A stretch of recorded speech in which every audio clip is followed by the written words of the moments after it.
Hey guys, it's Emma, and I'm back today for you with another video, and this is gonna be a vlog. I've never done a weekly reading vlog before, which I guess this doesn't really count as a weekly reading vlog because today is currently Wednesday, and so we have that. I might just, do it till the next Wednesday. That might just be what we're gonna do, but yeah, I just wanted to, I don't know, this was kind of just a spur of the moment type of thing.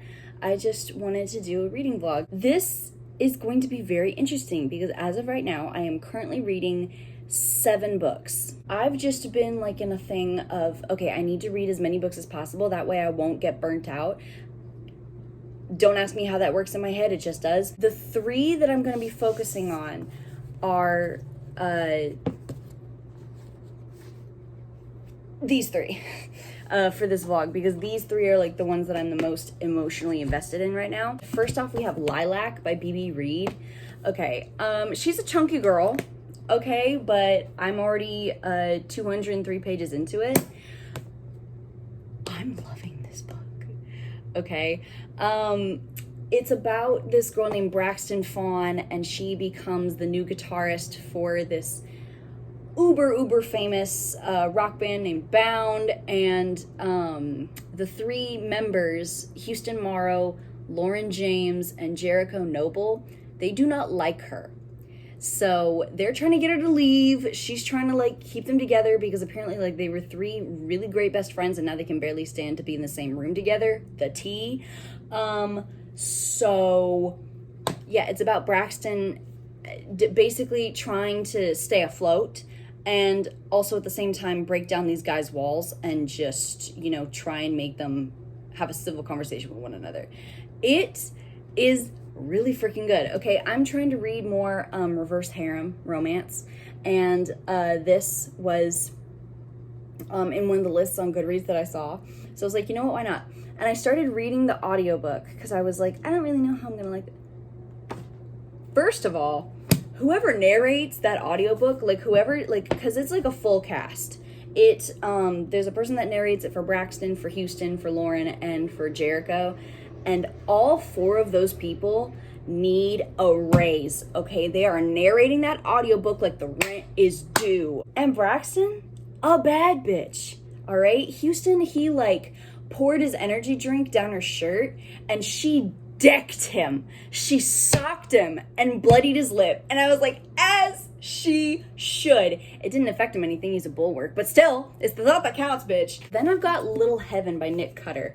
I'm on page 203. This book is wild. It's about these 3 hired guns. It's kind of like a cowboy type of thing, and they've been hired by this woman who wants to go up and check on her nephew that has been taken to a religious outcrop encampment called Little Heaven.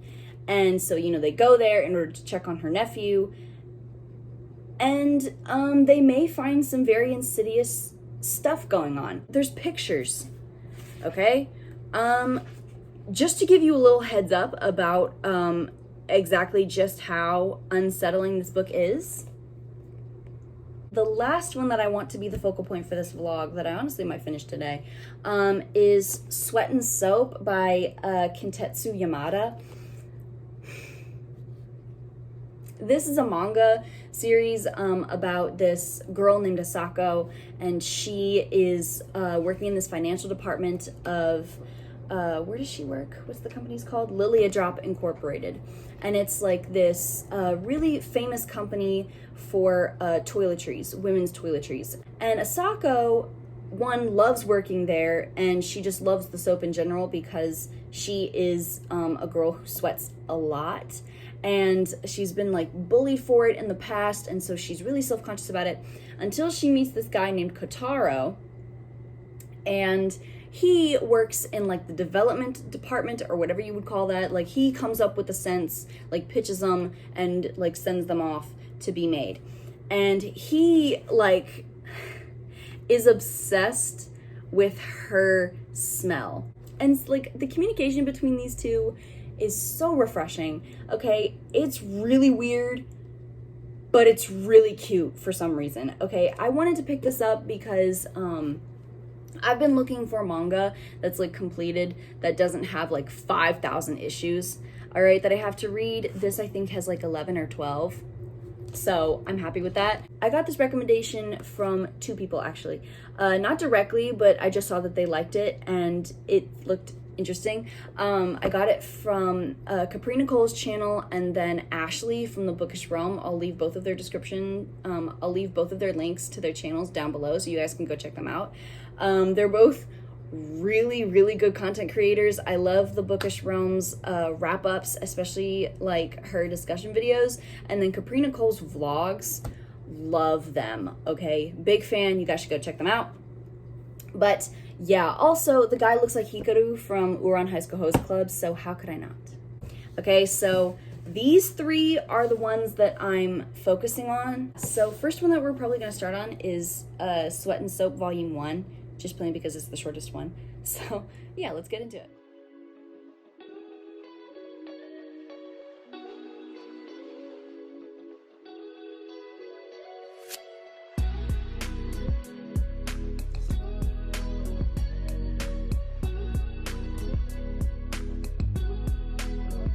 Now they're gonna go on a date. Oh my god, I can't. This is too much. This is too much for me. A few inches later. So basically they're going on their first date, right? And she doesn't know what to wear. She's like, you know, freaking out about it, as girlies do. And so he's waiting for her. She looks amazing in this little blouse and skirt combo. Yes, ma'am. And her little pumps. Yes, okay. And he is spellbound, all right? This guy is utterly obsessed with her, okay? And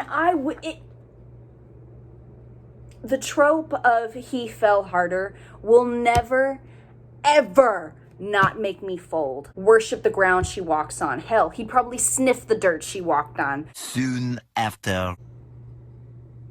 I could not believe it.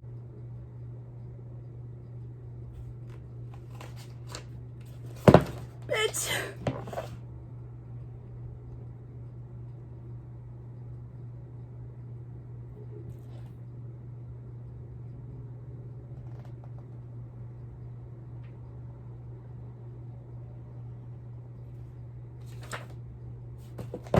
Oh my god! So, I have just finished Sweat and Soap, Volume 1. I think I'm gonna give it 5 stars. I really enjoyed this.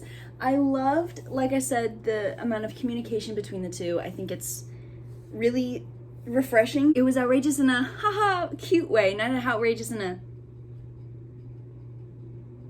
way, you know? Like a tiny little thing that I don't think I talked about. Asako, she is like 26 or something and she's a virgin.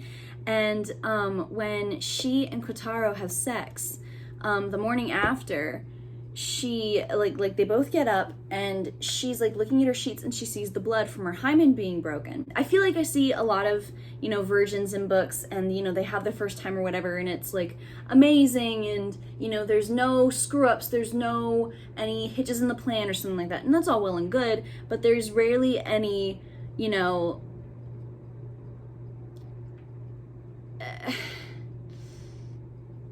even like response to like maybe the virgin's body, you know, like after the sexual activity, whether it be, you know, content or, you know, reacting to the sexual activity in any sort of way. And I don't know, I just think it's really good for, you know, like representation of safe sex and just like sex education in books specifically, just, you know, to have there be an acknowledgement of blood after a woman's first time.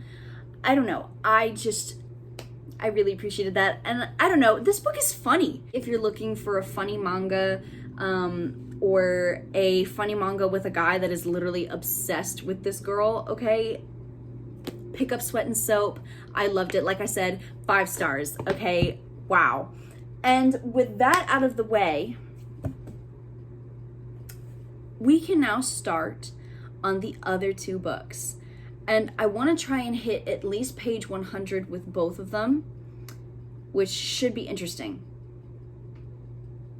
So with that being said, let's get right into it. This book is just unsettling. And we're not even at the cult stuff yet. The stuff that has happened in this book is just genuinely frightening.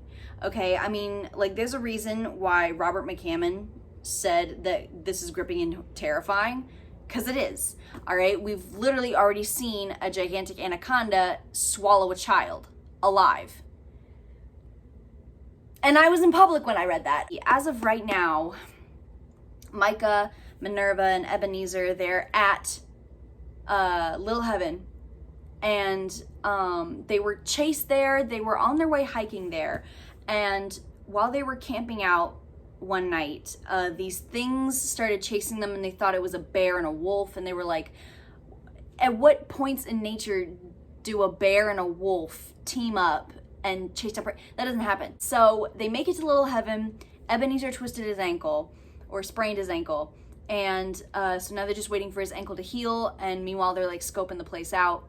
So Minerva, Micah, and then 2 of the other guys that they're kind of friendly with from Little Heaven have gone back to their campsite so they can get the rifle, Minerva's second gun, and like all of the other stuff that they had there.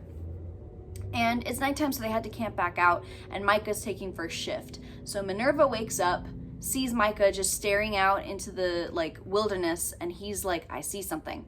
And apparently there's like this gigantic it's one of the things that chased them originally, and it's just standing there, and it's huge. And it's the thing that they originally thought was like a bear, but it's not a bear. It is like an amalgamation of different animals, because the entire time that they are in this forest, there's no wildlife. Basically, this thing that they thought was a bear is actually, like I said, it's an amalgamation of all of these different animals. And it's like the bear's body, like the bear's big bulk, but it's got like legs protruding, it's got snouts, it's like got mouths, it's got teeth, it's got heads everywhere from all of these animals that have been merged together. And for whatever reason that these things have been created, there's obviously more than one, because there's another one with like the body or like the bulk of a wolf. Also, we're following like 2 different timelines. We're following like the events of Little Heaven, and then we're following the same 3, but like 15, 20 years after the events of Little Heaven, and the antagonist has like come back for like some sort of vengeance against these 3 mercs. Some people are starting to think maybe we should leave Little Heaven because a boy has just gone missing, and the Reverend, what's his name? Amos Flesher. He's like, my flock is leaving. The shepherd can't let any of his flock leave. So that's where we are. Things are getting a little sticky. 6 hours later. So, little update. I actually did get to page 301 in Little Heaven. I'm really proud of myself. I only have like that much left in the book, which is a lot less than what I had. But yeah, it's getting really good. I think we're getting to the point where like the 2 timelines are gonna meet. This book is just gruesome. Like, I would put this on the level of The Child Thief by Gerald Brom. Anyway, with that out of the way, I can now start on Lilac.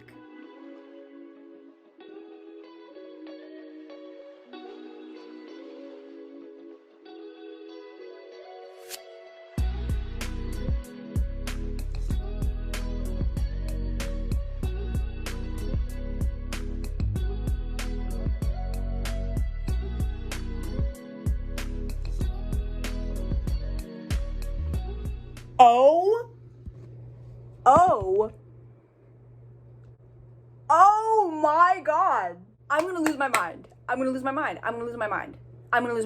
Okay, because Gosh, the gasp that my body just revealed. Lauren and Jericho are fighting about something that I don't want to get into because spoilers. But basically, Jericho says, "Screw you, Lauren." And then Lauren goes, "You did, remember? You're just mad that I didn't want seconds." Oh, the tea. Oh, the drama. I love it.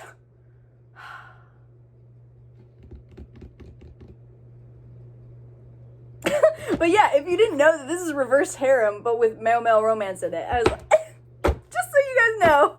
Excuse me while I read this last bit.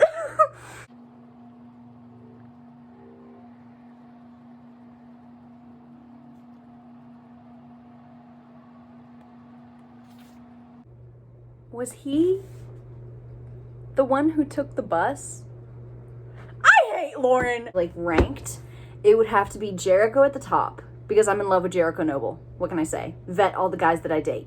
What are you gonna do about it? I might put Lauren above Houston right now. Okay, because Houston, I just can't read. Like, dude, we get it, you're pissed. Calm down. But Lauren, he's an asshole. But he's an asshole with standards. No, because I'm glad she's making him work for it. This book, it's a little strange, all right? Because I'm getting adrenaline boosts from it. Lilac, more like Coke, Bebs. It's honestly about like 1 o'clock the next morning, okay? I got maybe 15 pages farther in Lilac. Yeah. Jericho blushes. Lauren is an ass man. Houston is insufferable. My friend and I, we just got done watching the Austrian Grand Prix. It is July 10th, and my boyfriend won. I am in the thick of my Charles Leclerc era, and I'm thriving, okay? I'm absolutely thriving. I haven't really done any reading since I last updated you guys, but today, right before we actually watched the race, I got to page 270. I remember saying that when I was reading The Spanish Love Deception by Elena Armas, that no romance book should be over 500 pages. Yeah, I'm a hypocrite, born and bred. Advancements are being made, character developments are being created. It's just, I'm loving it. You can really see how much the boys have started to change because of how much Braxton has gotten under their skin. And it's great. Not to get too spoilery or whatever, but now they're getting to the part where it's like, okay, well, what if instead of us all fighting over her, we share her, which sounds totally misogynistic and horrible, but I mean, when you look at the fact that Braxton wants all three of them. Okay, so we're getting there, and they're right now just waiting for Braxton to basically let them talk to her because she is right now making them work for it, and I love it. I love her so much. Braxton Fawn is probably one of my new favorite book characters, like, ever. So that's that. I will probably finish the 100 pages tonight, or at least I'll try. But as of right now, I'm gonna go down to the gym, work out for maybe half an hour, and then I'll come back up and finish reading. So yeah, stay tuned.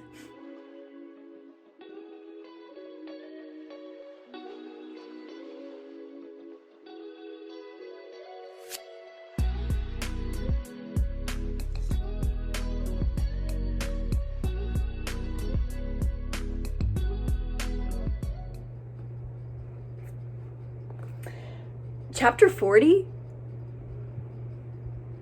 All I have to say is Mayday, bitches! Mayday! Not Lauren saying that Braxton was ambidextrous. I was rolling, okay? This book is funny. It's cute, it's steamy, it's sexy, it's complicated, it's funny. This is good. This is a good ass book. If y'all have seen Disney's Fantasia with like, what is it, Night on Bald Mountain? Or Yeah, the mountain holding his hand out, and it's like the devil or whatever, and he's got like all these demons like dancing around in his hand, like to his whim. And that's Braxton. Braxton is the mountain. I'm gonna keep reading, then I'm gonna probably order dinner, and then I might try and get a little bit farther in Little Heaven. You never know. But that's where we are right now. I am having an amazing time. Many hours later. It is maybe 10 minutes till 9 o'clock. And I have gotten to page 300 of Lilac. I now only have like 276 pages to go. We're officially over halfway through. Braxton has just broken down walls in these guys, which in all honesty, I never really thought that that would actually happen. But let's just say a certain someone has asked another certain someone to be their girlfriend. And it was a certain someone that I didn't expect to be the certain someone to ask the other certain someone if they would be their girlfriend. The character growth in here, I love it. So tonight may or may not have been the wrong night to get tipsy. Because, well, I finished Little Heaven by Nick Cutter, and let me just say, I only just stopped crying. The last part of this book had me losing my damn mind. I think I'm gonna give this 5 stars. It was disturbing, it was unsettling, it was gruesome, it was barbaric, it had cult stuff, it had like cowboys, mercs. Basically the one gripe that I have with this book, you don't have to use a multitude of slurs to make people believe that this person is racist. It is the 60s, so I guess, you know, it makes sense. But that is something to be aware of. This also had a really bittersweet ending, which I love bittersweet endings. If you guys know me, one of my favorite books of all time is The Book of M. And that has, first of all, one of the most shocking plot twists I've ever seen in my life. And it also has the trademarked bittersweet ending that genuinely started my liking of bittersweet endings. So Little Heaven's ending was right up my alley. It was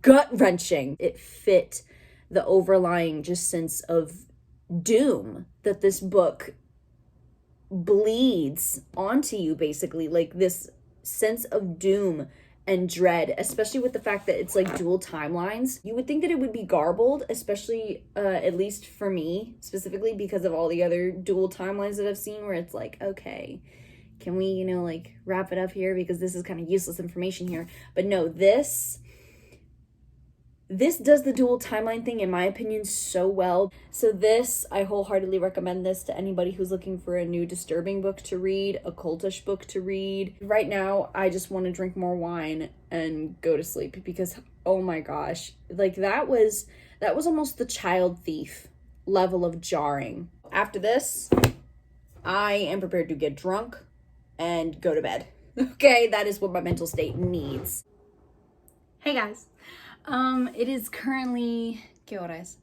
9:37 p.m.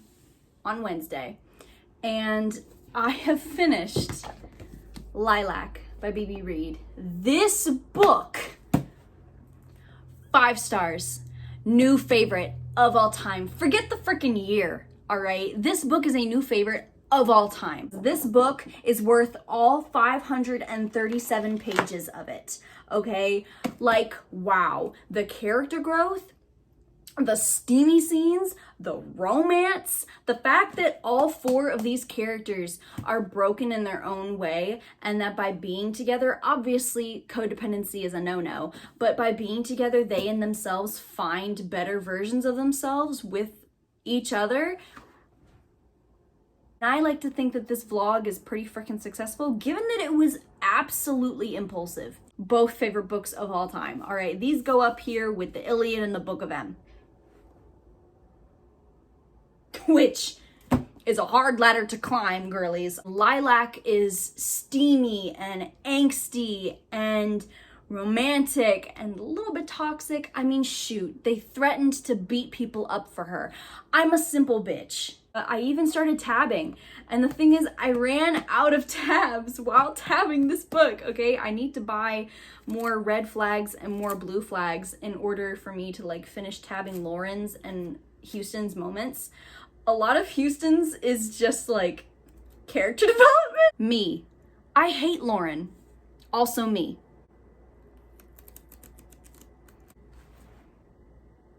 Y'all be weak in the knees. Stand up! Stand up!